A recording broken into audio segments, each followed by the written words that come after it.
د فرمانونو د صادرولو پر دوام یو ځل بیا د اسلامي امارت زعیم علي قدر امیر المؤمنین حفظه الله د یو شپږ مادهیز فرمان پر بنسټ د اسلام مبین دین له نظره انساني قاچاق منع او یو غیر اسلامي او شرعي عمل وګاڼه چې د لوګر ولایت اوسیدونکو له تود هرکلي سره مخ شوی. امیر المؤمنین حفظه الله د دې امر موږ اطاعت کوو. مسلمان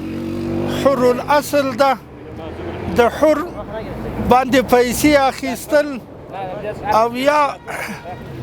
حر خرڅول دا ټول د موږ په اسلام کې منع دي. امیر المؤمنین له دې فرمان نه موږ خوښ یو،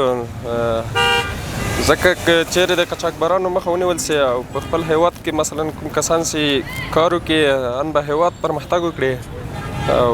ان به هیواد آباد واوسي. پر هغه مهال دوی د علي قدر امیر المؤمنین حفظه الله له دې صادر شوي فرمانه خوښ دي او له مسؤلینو غواړي چې په عملي کولو کې بیړه وکړي او انساني قاچاقبران د قانون منګولو ته وسپاري. فرمان خو موږ داسې ارزوو چې د دې نه موږ اطاعت کوو، په دې چې که دا کسان ونیول سي یا په خپله ځان اصلاح کړي او د موږ ته چې دونه څونه ورونه یې خویندې په دې لاره کې ځي او قاچاقي پوه چې مړه شوي شهیدان شوي دي. قاچاقبرا باید خودشون چگونه کنیم، یک فامیل خودشون مثل من مثلا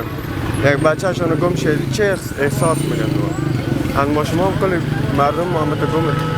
نیست نابود شد. هر کال ګڼ شمېر افغان ځوانان د قاچاقبرانو له لوري بهرنیو هیوادونو ته په قاچاقي ډول وړل کیږي چې ډیری یې په سختو او ناقانونو لارو د وړلو پر مهال ژوند له لاسه ورکوي.